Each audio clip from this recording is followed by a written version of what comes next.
ನಮಸ್ಕಾರಗಳಿರಿ. Stock market Kannada ಚಾನಲ್ಗೆ ಸ್ವಾಗತ ಸುಸ್ವಾಗತ. ಗೆಳೆಯರಿ, ವಿಡಿಯೋದಲ್ಲಿ ಇವತ್ತು ನಮ್ಮ ಮಾರ್ಕೆಟ್ ಅಲ್ಲಿ ಸುದ್ದಿಯಲ್ಲಿದ್ದಂತ ಇಂಪಾರ್ಟೆಂಟ್ ಶೇರ್ಗಳ ಬಗ್ಗೆ ತಿಳ್ಕೊಳ್ಳುವಂತ ಪ್ರಯತ್ನವನ್ನ ಮಾಡೋಣ. ಈಗಾಗಲೇ ನಿನ್ನೆ ರಾತ್ರಿಯ ವಿಡಿಯೋದಲ್ಲಿ ಹಾಗೂ ಮಾರ್ನಿಂಗ್ ವಿಡಿಯೋದಲ್ಲಿ ಹಲವು ಕಂಪನಿಗಳಿಗೆ ಸಂಬಂಧಪಟ್ಟಂತ ಅಪ್ಡೇಟ್ ಗಳನ್ನ ಕೊಟ್ಟಿದ್ದೆ. ಅವುಗಳ ಪರ್ಫಾರ್ಮೆನ್ಸ್ ಅನ್ನ ಅಬ್ಸರ್ವ್ ಮಾಡಿದಿರಿ ಅಂದ್ಕೊಳ್ತೀನಿ. ಜೊತೆಗೆ ಇವತ್ತು ಡ್ಯೂರಿಂಗ್ ದ ಮಾರ್ಕೆಟ್ ಕೂಡ ಹಲವು ಅಪ್ಡೇಟ್ ಗಳು ಬಂದಿವೆ, ಅವುಗಳನ್ನ ತಿಳ್ಕೊಳ್ಳೋಣ. ಜೊತೆಗೆ ಇವತ್ತಿನ ನಮ್ಮ ಮಾರ್ಕೆಟ್ ಪರ್ಫಾರ್ಮೆನ್ಸ್ ನ ಬಗ್ಗೆ ಈಗಾಗಲೇ ಈ ವಿಡಿಯೋದಲ್ಲಿ ಕವರ್ ಮಾಡಿದ್ದೀನಿ. ಇಲ್ಲಿವರೆಗೂ ನೋಡಿಲ್ಲ ಅಂತಂದ್ರೆ ಆ ವಿಡಿಯೋನ ಒಂದ್ಸಲ ನೋಡಬಹುದು. ಈಗಿನ ವಿಡಿಯೋದಲ್ಲಿ ಸ್ಟಾಕ್ ಗಳ ಬಗೆಗಿನ ಅಪ್ಡೇಟ್ ಗಳನ್ನ ತಿಳ್ಕೊಳ್ಳುವಂತ ಪ್ರಯತ್ನವನ್ನ ಮಾಡೋಣ. ಇಲ್ಲಿ ಮೊದಲಿಗೆ ಡಿಸ್ಕ್ಲೇಮರ್ ಕೊಡಲಿಕ್ಕೆ ಇಷ್ಟಪಡ್ತೀನಿ. ಇಲ್ಲಿ ಕವರ್ ಮಾಡ್ತಿರುವಂತ ಯಾವುದೇ ಸ್ಟಾಕ್ ಅನ್ನು ಕೂಡ ರೆಕಮೆಂಡ್ ಮಾಡ್ತಿಲ್ಲ. ನೀವು ಫರ್ದರ್ ಸ್ಟಡಿ ಮಾಡಿ ಡಿಸಿಷನ್ ತಗೊಳ್ಬಹುದು. ಆಸ್ ಎ ಎಜುಕೇಶನಲ್ ಪರ್ಪಸ್ ನಾನು ವಿಡಿಯೋ ಮುಂದೆ ತರ್ತಾ ಇದ್ದೀನಿ. ಇಲ್ಲಿ ಇವತ್ತು ಎಸ್ ಬ್ಯಾಂಕ್ ಫೋಕಸ್ ಅಲ್ಲಿತ್ತು. ನಿಮ್ಗೆ ಕಾರಣ ಗೊತ್ತಿರಬಹುದು, ಮೊನ್ನೆನೆ ಇದ್ರ ಬಗ್ಗೆ ಸಪರೇಟ್ ವಿಡಿಯೋ ಕವರ್ ಮಾಡಿದ್ದೆ. ಮೋಡೀಸ್ ಅವರು ಕಂಪನಿಯ ರೇಟಿಂಗ್ ಅನ್ನ ಅಪ್ಗ್ರೇಡ್ ಮಾಡಿದ್ರು. ಆ ಕಾರಣದಿಂದ ಸುದ್ದಿಲಿತ್ತು. ಯಾವ ರೀತಿ ರಿಯಾಕ್ಷನ್ ಬರುತ್ತೆ ಅನ್ನೋಂತ ಕುತೂಹಲ ಇತ್ತು. ಅಂತ ದೊಡ್ಡ ಮಟ್ಟದ ರಿಯಾಕ್ಷನ್ ಏನಿಲ್ಲ, ನಾರ್ಮಲ್ ಪರ್ಫಾರ್ಮೆನ್ಸ್ ಸ್ಟಾಕ್ ಅಲ್ಲಿ ನೋಡ್ಲಿಕ್ಕೆ ಸಿಕ್ಕಿದೆ. 1% ಅಪ್ ಅಲ್ಲಿ ಸ್ಟಾಕ್ ಕ್ಲೋಸಿಂಗ್ ಅನ್ನ ಕೊಟ್ಟಿದೆ.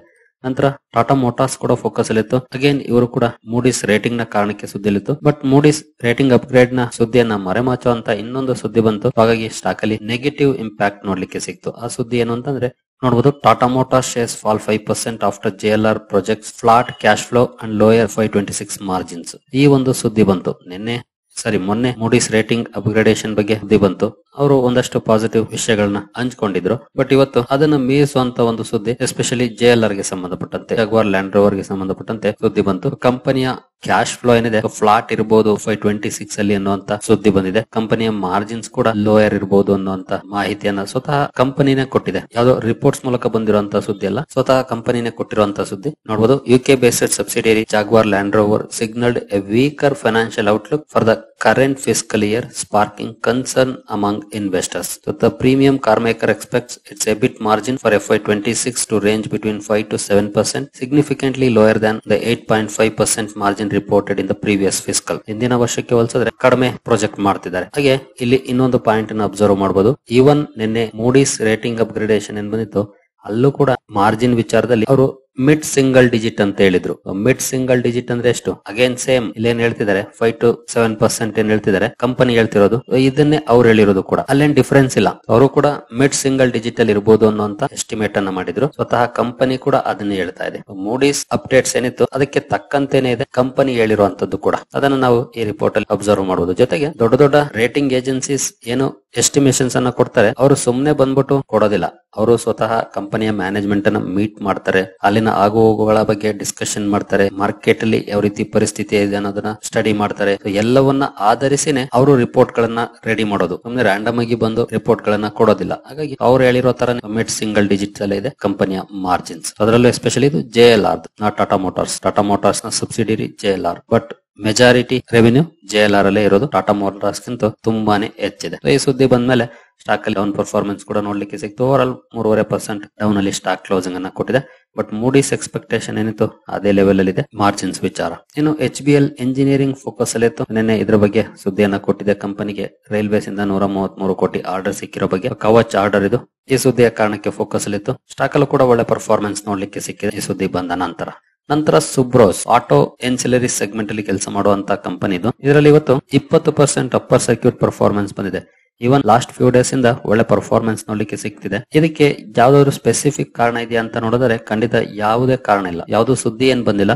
ಬಟ್ ವಾಲ್ಯೂಮ್ಸ್ ಅಲ್ಲಿ ಹೆವಿ ರೈಸ್ ಕಂಡು ಬಂದಿದೆ ಲಾಸ್ಟ್ ಫ್ಯೂ ಡೇಸ್ ಇಂದ. ಇವತ್ತು ಕೂಡ ಅದೇ ರೀತಿ ವಾಲ್ಯೂಮ್ಸ್ ಅಲ್ಲಿ ಅಪ್ ಆಗಿದೆ. ಹಾಗಾಗಿ 20% ಅಪ್ಪರ್ ಸರ್ಕ್ಯೂಟ್ ಅಲ್ಲಿ ಸ್ಟಾಕ್ ಕ್ಲೋಸಿಂಗ್ ಅನ್ನು ಕೊಟ್ಟಿದೆ. ನಾವು 5 ಡೇಸ್ ಪರ್ಫಾರ್ಮೆನ್ಸ್ ಅನ್ನು ಓಪನ್ ಮಾಡಿದ್ರೆ ನೋಡಬಹುದು 25% ಅಪ್ ಅಲ್ಲಿ ಕ್ಲೋಸಿಂಗ್ ಕಂಡು ಬಂದಿದೆ. ಸ್ಪೆಷಲಿ ಇದು 5 ಡೇಸ್ ಅನ್ನೋದಕ್ಕಿಂತ ಜಸ್ಟ್ 2 ಡೇಸ್ ಅಲ್ಲಿ ಬಂದಿರುವಂತ ಪರ್ಫಾರ್ಮೆನ್ಸ್ ಅಂತ ಹೇಳ್ಬಹುದು. ಒಟ್ಟಿನಲ್ಲಿ ಆಟೋ ಎನ್ಸಿಲರಿ ಸ್ಟಾಕ್ ಅಲ್ಲಿ ಒಳ್ಳೆ ಪರ್ಫಾರ್ಮೆನ್ಸ್ ಅಂತೂ ಇವತ್ತು ಬಂದಿದೆ. 20% ಅಪ್ಪರ್ ಸರ್ಕ್ಯೂಟ್ ಅಲ್ಲಿ ಸ್ಟಾಕ್ ಕ್ಲೋಸಿಂಗ್ ಅನ್ನ ಕೊಟ್ಟಿದೆ. ನಂತರ ಗೋದ್ರೇಜ್ ಪ್ರಾಪರ್ಟೀಸ್ ಕೂಡ ಇವತ್ತು ಫೋಕಸ್ ಅಲ್ಲಿ ಇತ್ತು. ಕಾರಣ ನೋಡಬಹುದು, Godrej properties acquires 14 acre land in East Bengaluru. ಬೆಂಗಳೂರಲ್ಲಿ 14 ಎಕರೆ ಲ್ಯಾಂಡ್ ಅಕ್ವಿಸಿಷನ್ ಮಾಡ್ಕೊಂಡಿದೆ. ಸುಮಾರು 1500 ಕೋಟಿ ರೆವಿನ್ಯೂ ಪೊಟೆನ್ಶಿಯಲ್ ಇರುವಂತ ಪ್ರಾಜೆಕ್ಟ್ ಇದು ಅಂತ ಹೇಳ್ತಾ ಇದೆ. ಈ ಸುದ್ದಿಯ ಕಾರಣಕ್ಕೆ ಫೋಕಸ್ ಅಲ್ಲಿ ಇತ್ತು. ಸ್ಟಾಕ್ ಅಲ್ಲೂ ಕೂಡ ಡಿಸೆಂಟ್ ಪರ್ಫಾರ್ಮೆನ್ಸ್ ನೋಡ್ಲಿಕ್ಕೆ ಸಿಕ್ಕಿದೆ ಇವತ್ತು. ನಂತರ ಬೆಲ್ ರೈಸ್ ಇಂಡಸ್ಟ್ರೀಸ್ ಕೂಡ ಇವತ್ತು ಫೋಕಸ್ ಅಲ್ಲಿ ಇತ್ತು. ಇತ್ತೀಚೆಗೆ ಮಾರ್ಕೆಟ್ ಗೆ ಬಂದಂತ ಕಂಪನಿ IPO ಮೂಲಕ ಒಳ್ಳೆ ಪರ್ಫಾರ್ಮೆನ್ಸ್ ಕೂಡ ನೋಡ್ಲಿಕ್ಕೆ ಸಿಕ್ತು. ನಿಯರ್ಲಿ 3% ಅಪ್ ಅಲ್ಲಿ ಸ್ಟಾಕ್ ಕ್ಲೋಸಿಂಗ್ ಅನ್ನು ಕೊಟ್ಟಿದೆ. ಕಾರಣ ಏನು ಅಂತ ನೋಡಿದ್ರೆ ಕಂಪನಿಯ ರಿಸಲ್ಟ್. ಕಂಪನಿ ಇವತ್ತು Q4 ರಿಸಲ್ಟ್ ಅನ್ನು ಅನೌನ್ಸ್ ಮಾಡಿದೆ. ರಿಸಲ್ಟ್ ಬಂದ ಮೇಲೆ ಸ್ಟಾಕ್ ಅಲ್ಲಿ ಭರ್ಜರಿ ಪರ್ಫಾರ್ಮೆನ್ಸ್ ಕೂಡ ನೋಡ್ಲಿಕ್ಕೆ ಸಿಕ್ಕಿದೆ. ನೋಡಬಹುದು Q4 net profit just nearly 600%. Net profit wise ನೋಡಿದ್ರೆ 600% ಅಪ್ ಆಗಿದೆ. ಆಲ್ಮೋಸ್ಟ್ 6 ಫೋಲ್ಡ್ ಜಂಪ್ ಆಗಿದೆ ಕಂಪನಿಯ ನೆಟ್ ಪ್ರಾಫಿಟ್. ನೋಡಬಹುದು 575% ಗ್ರೋತ್ ನೋಡ್ಲಿಕ್ಕೆ ಸಿಕ್ಕಿದೆ. ಹಾಗಾಗಿ ಸ್ಟಾಕ್ ಅಲ್ಲಿ ಕೂಡ ಒಳ್ಳೆ ರಿಯಾಕ್ಷನ್ ಇವತ್ತು ಬಂದಿದೆ ಬೆಲ್ ರೈಸ್ ಇಂಡಸ್ಟ್ರೀಸ್ ಅಲ್ಲಿ. ನಂತರ ಯುನೈಟೆಡ್ ಡ್ರಿಲ್ಲಿಂಗ್, ಈ ಸ್ಟಾಕ್ ಕೂಡ ಫೋಕಸ್ ಅಲ್ಲಿ ಇತ್ತು. ಕಾರಣ ನೋಡಬಹುದು United Drilling Tool secures new order worth INR 1.08 billion. 1.08 ಅಂದ್ರೆ 108 ಕೋಟಿ ಆರ್ಡರ್ ಸಿಕ್ಕಿದೆ. ಈ ಆರ್ಡರ್ ನ ಕಾರಣಕ್ಕೆ ಸುದ್ದಿಯಲ್ಲಿತ್ತು ಸ್ಟಾಕ್. ಅದು ONGC ಇಂದ ಸಿಕ್ಕಿರುವಂತ ಆರ್ಡರ್ ನೋಡಬಹುದು. ಇಲ್ಲಿ ಕೂಡ ಎಸ್ಪೆಷಲಿ ಈ ನ್ಯೂಸ್ ಬಂದ ಮೇಲೆ ಸ್ಟಾಕ್ ಅಲ್ಲಿ ಅಪ್ಪರ್ ಸರ್ಕ್ಯೂಟ್ ಕಂಡು ಬಂದಿದೆ. 20% ಅಪ್ ಅಲ್ಲಿ ಸ್ಟಾಕ್ ಕ್ಲೋಸಿಂಗ್ ಅನ್ನು ಕೊಟ್ಟಿದೆ ಯುನೈಟೆಡ್ ಡ್ರಿಲ್ಲಿಂಗ್ ಟೂಲ್ಸ್. ನಂತರ ಒಮ್ಯಾಕ್ಸೆ ಲಿಮಿಟೆಡ್, ಈ ಸ್ಟಾಕ್ ಕೂಡ ಇವತ್ತು ಫೋಕಸ್ ಅಲ್ಲಿ ಇತ್ತು.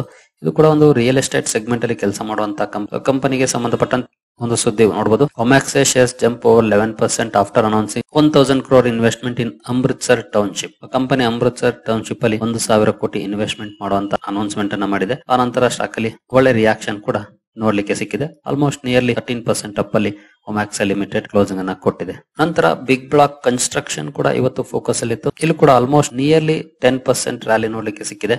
ಕಂಪನಿಗೆ ಸಂಬಂಧಪಟ್ಟಂತಹ ಸುದ್ದಿಯನ್ನು ನಾವು ನೋಡಿದ್ರೆ ಕಂಪನಿಯ ಒಂದು ಸಬ್ಸಿಡಿಯರಿ IPO ತರ ಬಗ್ಗೆ ಕಂಪನಿಯ ಬೋರ್ಡ್ ಅಪ್ರೂವಲ್ ಅನ್ನು ಕೊಟ್ಟಿದೆ. ನೋಡಬಹುದು ಇಲ್ಲಿ ಸಬ್ಸಿಡಿಯರೀಸ್ ಅನ್ನ Star Big Block Building Material Limited ಹಾಗೆ Big Block Building Elements Private Limited ಇದೆ.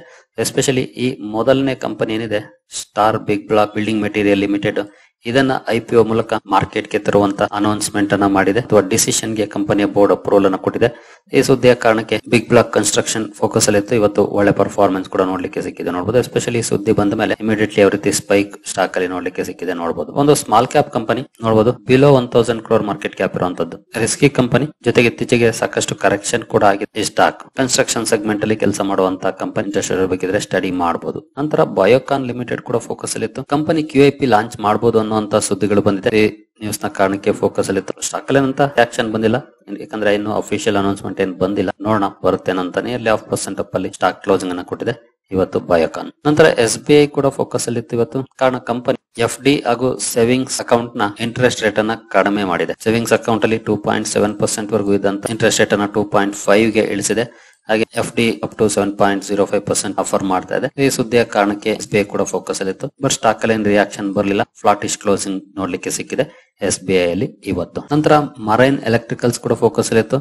ಕಂಪನಿಗೆ ನೇವಿಯಿಂದ ಒಂದು ಆರ್ಡರ್ ಸಿಕ್ಕಿರೋ ಬಗ್ಗೆ ಸುದ್ದಿ ಬಂದಿತ್ತು, ಬಟ್ ಇಲ್ಲಿ ಇಲ್ಲ ಆ ಸುದ್ದಿ. ಇಂಡಿಯನ್ ನೇವಿಯಿಂದ 57 ಮಿಲಿಯನ್ ರೂಪೀಸ್ ಆರ್ಡರ್ ಸಿಕ್ಕಿರೋ ಬಗ್ಗೆ ಅಪ್ಡೇಟ್ ಬಂದಿದೆ. ಬಟ್ ಸ್ಟಾಕ್ ಅಲ್ಲಿ ರಿಯಾಕ್ಷನ್ ಬರಲಿಲ್ಲ. 1% ಡೌನ್ ಅಲ್ಲಿ ಸ್ಟಾಕ್ ಕ್ಲೋಸಿಂಗ್ ಅನ್ನ ಕೊಟ್ಟಿದೆ. ನಂತರ HCL ಟೆಕ್ನಾಲಜೀಸ್ ಕೂಡ ಇವತ್ತು ಫೋಕಸ್ ಅಲ್ಲಿ ಇತ್ತು. ಕಂಪನಿ ಇಯಾನ್ ಜೊತೆ ಒಪ್ಪಂದವನ್ನು ಮಾಡಿಕೊಂಡಿದೆ. ಪ್ರಾಡಕ್ಟ್ ಬೇಸ್ಡ್ ಟ್ರಾನ್ಸ್ಫಾರ್ಮೇಶನ್ ಗೆ ಸಂಬಂಧಪಟ್ಟಂತೆ ಈ ಸುದ್ದಿಯ ಕಾರಣಕ್ಕೆ ಫೋಕಸ್ ಅಲ್ಲಿ ಇತ್ತು. ಇವತ್ತು IT ಸೆಕ್ಟರ್ ಅಲ್ಲಿ ಎಲ್ಲ ಕಡೆ ಒಳ್ಳೆ ಪರ್ಫಾರ್ಮೆನ್ಸ್ ಬಂತು. ಇಲ್ಲೂ ಕೂಡ ಒಳ್ಳೆ ಪರ್ಫಾರ್ಮೆನ್ಸ್ ಕಂಡು ಬಂದಿದೆ ಇವತ್ತು. ನಂತರ TCS ಅಥವಾ ಟಾಟಾ ಕನ್ಸಲ್ಟೆನ್ಸಿ ಸರ್ವಿಸಸ್ ಕೂಡ ಸುದ್ದಿಯಲ್ಲಿತ್ತು. ಸುದ್ದಿಯನ್ನು ನೋಡಬಹುದು. TCS Salling Group partner for IT transformation AI based cloud migration. Salling Group ಜೊತೆ ಪಾರ್ಟ್ನರ್ಶಿಪ್ ಅನ್ನು ಮಾಡಿಕೊಂಡಿದೆ TCS. ಈ ಸುದ್ದಿಯ ಕಾರಣಕ್ಕೆ ಫೋಕಸ್ ಅಲ್ಲಿತ್ತು. ಇಲ್ಲೂ ಕೂಡ ಒಳ್ಳೆ ಪರ್ಫಾರ್ಮೆನ್ಸ್ ಬಂದಿದೆ. ಓವರ್ IT ಸೆಕ್ಟರ್ ಇವತ್ತು ಚೆನ್ನಾಗಿ ಪರ್ಫಾರ್ಮ್ ಮಾಡಿದೆ. ಅದು ಕೂಡ ಒಂದಷ್ಟು ಕಾಂಟ್ರಿಬ್ಯೂಷನ್ ಅನ್ನು ಮಾಡಿರಬಹುದು ಒಳ್ಳೆ ಪರ್ಫಾರ್ಮೆನ್ಸ್ ಗೆ. ಒಟ್ಟಿಗೆ ಈ ಕಂಪನಿ ಬಗ್ಗೆ ಕೂಡ ಇಂಡಿವಿಜುವಲ್ ನ್ಯೂಸ್ ಕೂಡ ಇತ್ತು. ಒಳ್ಳೆ ಪರ್ಫಾರ್ಮೆನ್ಸ್ ಬಂದಿದೆ ಇವತ್ತು TCS ಅಲ್ಲೂ ಕೂಡ. ನಂತರ ಸ್ಟರ್ಲೈಟ್ ಟೆಕ್ನಾಲಜೀಸ್ ಅಲ್ಲಿ ಒಳ್ಳೆ ಪರ್ಫಾರ್ಮೆನ್ಸ್ ನೋಡ್ಲಿಕ್ಕೆ ಸಿಕ್ಕಿದೆ ನೋಡಬಹುದು. Sterlite Tech shares jump 12% on data centre expansion to tap AI demand. Company data centre expansion ಗೆ ಸಂಬಂಧಪಟ್ಟಂತೆ ಅನೌನ್ಸ್ಮೆಂಟ್ ಅನ್ನ ಮಾಡಿದೆ ನೋಡಬಹುದು. After the company announced the expansion of its data centre portfolio to address growing demand from AI driven infrastructure. Data centre segment ಅಲ್ಲಿ ಏನು demand ಕಂಡು ಬರ್ತಾ ಇದೆ, ಇದಕ್ಕೆ ತನ್ನ ಬಿಸ್ನೆಸ್ ಅನ್ನ ಎಕ್ಸ್ಪಾನ್ಷನ್ ಮಾಡುವಂತ ಅನೌನ್ಸ್ಮೆಂಟ್ ಅನ್ನ ಮಾಡಿದೆ. ಹಾಗಾಗಿ ಈ ಸುದ್ದಿ ಬಂದ ತಕ್ಷಣ ಇಮಿಡಿಯೇಟ್ಲಿ ಸ್ಟಾಕ್ ಅಲ್ಲಿ ಒಳ್ಳೆ ಪರ್ಫಾರ್ಮೆನ್ಸ್ ಕೂಡ ನೋಡ್ಲಿಕ್ಕೆ ಸಿಕ್ಕಿದೆ ಸ್ಟರ್ಲೈಟ್ ಟೆಕ್ನಾಲಜೀಸ್ ಅಲ್ಲಿ ಇವತ್ತು. ನಂತರ ಏಷ್ಯನ್ ಪೇಂಟ್ಸ್ ಕೂಡ ಇವತ್ತು ಫೋಕಸ್ ಅಲ್ಲಿ ಇತ್ತು. ಇತ್ತೀಚೆಗೆ ರಿಲಯನ್ಸ್ ಇಂಡಸ್ಟ್ರೀಸ್ ಅವರು ಒಂದಷ್ಟು ಹೋಲ್ಡಿಂಗ್ ಅನ್ನ ಸೇಲ್ ಮಾಡಿದ್ರು. ಈಗ ಇವತ್ತು ಇನ್ನೊಂದು ಸುದ್ದಿ ಬಂದಿದೆ ನೋಡಬಹುದು. ಏಷ್ಯನ್ ಪೇಂಟ್ಸ್ ಶೇರ್ಸ್ ಸಿ ₹1900 crore block deal. Stock up 1%. ಸುಮಾರು 1900 ಕೋಟಿ ಮೊತ್ತದ ಶೇರುಗಳನ್ನ ಬ್ಲಾಕ್ ಡೀಲ್ ನ ಮೂಲಕ ಮಾರಾಟ ಮಾಡಿದ್ದಾರೆ. ಅದನ್ನ ಯಾರು ತಗೊಂಡಿದ್ದಾರೆ ಗೊತ್ತಿಲ್ಲ. ಇನ್ನು ಸುಮಾರು 85 ಲಕ್ಷ ಶೇರುಗಳು ಮಾರಾಟ ಆಗಿದೆ. ಹಾಗೆ ಮೊನ್ನೆ ರಿಲಯನ್ಸ್ ಇಂಡಸ್ಟ್ರೀಸ್ ಏನು 3.6% ಈ ಶೇರ್ ಅಲ್ಲಿ ಸ್ಟೇಕ್ ಅನ್ನು ಸೇಲ್ ಮಾಡಿತ್ತು. ಅದನ್ನ SBI ಮ್ಯೂಚುವಲ್ ಫಂಡ್ ಅವರು ಬೈ ಮಾಡಿರೋ ಬಗ್ಗೆ ಸುದ್ದಿಗಳು ಬಂದಿದೆ ಗುರುವಾರ. ನೀವಿಲ್ಲೇ ನೋಡಬಹುದು. Reliance industries limited uploaded 3.6% equity stake in Asian Paints to SBI mutual fund through block deal executed on Thursday. ಗುರುವಾರ ರಿಲಯನ್ಸ್ ಸೇಲ್ ಮಾಡಿದ ಶೇರುಗಳನ್ನ SBI ಮ್ಯೂಚುವಲ್ ಫಂಡ್ ಬೈ ಮಾಡಿದೆ ಏಷ್ಯನ್ ಪೇಂಟ್ಸ್ ಅಲ್ಲಿ. ಹಾಗೆ ನೀವು ಇಲ್ಲಿ ನೋಡಬಹುದು. SBI mutual fund India's largest Asset Manager acquired the 3.6% stake for rupees 7,704 crore, making it one of the India's largest bilateral block deals. ಅಂದ್ರೆ ಎಲ್ಲ ಶೇರ್ ಅನ್ನು ಕೂಡ ಇವರೇ ತಗೊಂಡಿದ್ದಾರೆ. ಟೋಟಲ್ 3.6% ಸ್ಟೇಕ್ ಸೇಲ್ ಮಾಡ್ತು ರಿಲಯನ್ಸ್ ಇಂಡಸ್ಟ್ರೀಸ್, ಅಷ್ಟನ್ನು ಇವರೇ ತಗೊಂಡಿದ್ದಾರೆ. ಜೊತೆಗೆ of the largest bilateral block deal ಆಗಿದೆ ಇದು. ಯಾಕಂದ್ರೆ ಯೂಶುವಲಿ ಏನಾಗುತ್ತೆ, ಈ ರೀತಿ ದೊಡ್ಡ ಮಟ್ಟದ ಸೇಲ್ ಮಾಡಿದಾಗ 3-4 ಪಾರ್ಟೀಸ್ ತಗೊಂಡಿರುವಂತಹ ಚಾನ್ಸಸ್ ಇರುತ್ತೆ. ಬಟ್ ಇಲ್ಲಿ ಆ ರೀತಿ ಏನಾಗಿಲ್ಲ, ಎಲ್ಲವನ್ನು ಕೂಡ SBI ಮ್ಯೂಚುವಲ್ ಫಂಡ್ ಬೈ ಮಾಡಿದೆ. 7,700 ಕೋಟಿ ಶೇರುಗಳನ್ನು ಕೂಡ, ಅಂದ್ರೆ 7,700 ಕೋಟಿ ಮೊತ್ತದ ಶೇರುಗಳನ್ನು ಕೂಡ 2,201 ರೂಪಾಯಿಗೆ ಬೈ ಮಾಡಿದೆ. ದೊಡ್ಡ ಮಟ್ಟದ ಬೈ ನೋಡ್ಲಿಕ್ಕೆ ಸಿಕ್ಕಿದೆ ಅಂತ ಹೇಳುವ SBI ಮ್ಯೂಚುವಲ್ ಫಂಡ್ ಇಂದ ಏಷ್ಯನ್ ಪೇಂಟ್ಸ್ ಅಲ್ಲಿ. ಇವತ್ತು ಸೇಲ್ ಮಾಡಿದ್ದನ್ನ ಯಾರು ಬೈ ಮಾಡಿದ್ದಾರೆ ಗೊತ್ತಿಲ್ಲ, ನೋಡೋಣ. ಬಹುಶಃ ನಾಳೆ ನಡೆದಲ್ಲಿ ಅದ್ರ ಬಗ್ಗೆ ಕೂಡ ಅಪ್ಡೇಟ್ ಬರುತ್ತೆ. ಸರಿ ಗೆಳೆಯರಿ, ಈ ಎಲ್ಲ ಅಪ್ಡೇಟ್ಸ್ ನಿಮ್ಗೆ ಇಷ್ಟ ಆಗಿದೆ ಅನ್ಕೊಳ್ತೀನಿ. ಮುಂದಿನ ವಿಡಿಯೋದಲ್ಲಿ ಸಿಗೋಣ. ಅಲ್ಲಿವರೆಗೂ ಜೈ ಹಿಂದ್, ಜೈ ಕರ್ನಾಟಕ.